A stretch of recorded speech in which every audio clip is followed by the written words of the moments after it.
The problem of tokenizing financial assets will take a very long time to fix and will cost a lot of money. The best blockchains will be the ones that can handle this on a big scale. If people put their money into these blockchains, they will have the best chance of ever getting rich. This morning, I'd like to talk about some facts that show what's stopping tokenization right now. Now. What should be done now? How much money is locked up in blockchain? What has been done so far and what needs to be done next? You can learn everything from this movie. Let's start by making sure we understand how big the problem is and what it means for us. There will be no more stocks, bonds, money, goods, works of art, fine wines, rare cars, real estate, private businesses, or anything else of value in the world. Everything will be the same. There will be no coins or other valuable things left in the end. Every valuable thing will be a coin on a blockchain instead. In no way is this a change. It's how technology changes over time. There is a line item in a public account for it. Digital assets will be used for all activities that are worth something. You don't need the pieces of paper. Every year, DTCC deals with $1.8 quadrillion. Get rid of everything. That's a lot of money. A lot of things will be done online. It will make a lot of money when it does. I'm about to see the best chance I'll ever have to get rich. That was the biggest rise in his wealth.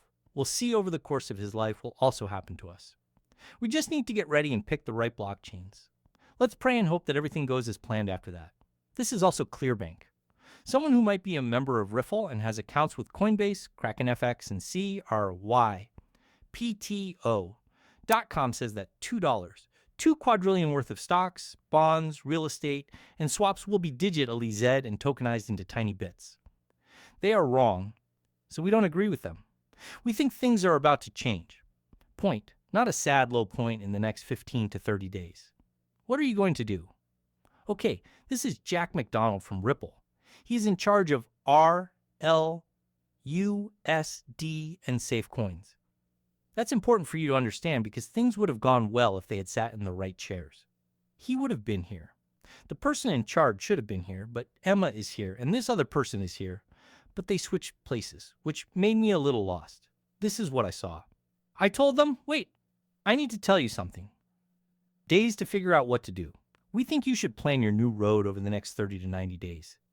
To keep banking partners and other service providers in the business, a lot of work needs to be done. You are not able to do it by yourself. We try to stay in our lane. Of course, we'll also ask if we can make a safe coin. That's what we need to do. The XR Pledger and Ethereum. That makes me really happy.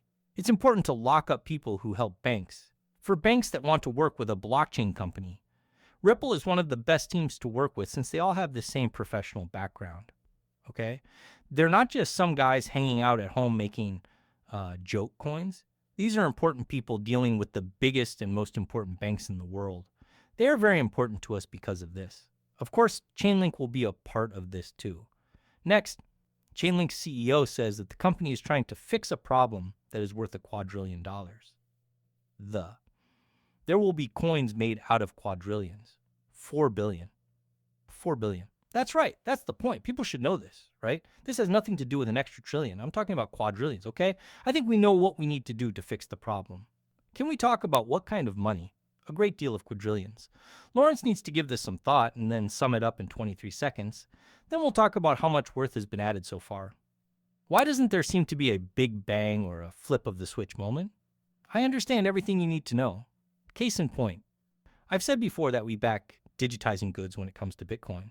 You should know that ETFs have made a big difference in the mutual fund business and aren't really taking over the business yet. We also believe that Bitcoin and other tokenized assets and securities could change banks again if we can make them. But they won't do this with Bitcoin, right? You wouldn't do it because it would take too long and cost too much, right? There are lots of other cool tools out there. You have the XRP record, HBAR. Chainlink could also be used for a lot of this. Ando? What about him? Why would you want to use Bitcoin? You're not going to. Let's see how much value has been turned into tokens so far and how much more needs to be done. We'll also talk. How much value will be turned into tokens in, say, 10 or 5 years? What kinds of predictions are we looking at? Something else. Why can't all of this happen with the flip of a switch or much faster? I'm going to tell you everything. First, let's do this. How much worth has been turned into tokens so far? The answer to that question is about $24 billion as of June 2025. Sensei, what kind of value has already been turned into a block? I get it. Tokenized real estate has been used for about 13 to 20 billion out of 300 trillion so far. That's less than 0.01% of all the real estate that has been tokenized. In other words, we haven't even hit 0.5 or 1% government bonds and paper money. There are 130 trillion in the world. Not even 0.021% of that is done. They owe $1 billion, which is 0.0103 of $34 trillion. 100,000.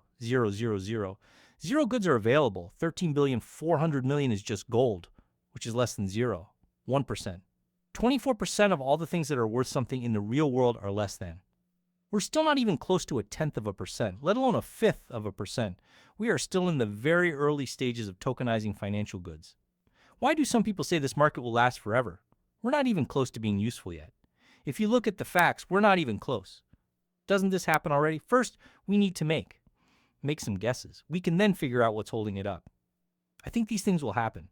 By the end of the decade 2030, only a small part, between 2% and 10% of the world's major asset groups, will have been tokenized.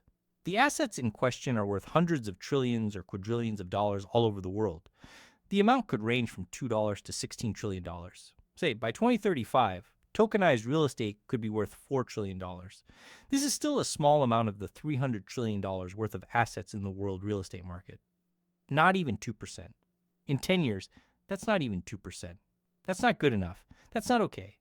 So you start to look at this data to see what's stopping us from a big bang or flip of the switch moment in the crypto market. Let's go. Different places have very different rules about who owns assets, securities, and how payments should be made. These rules are affected by global and legal complexity. A lot of law systems don't accept records of assets stored on blockchain as proof of the right to own or pass. Legal records are not digitized or standardized all over the world. It would take a lot of work and maybe even changes to the law in each area to prove and transfer control on a blockchain. What they mean is that rules change all the time.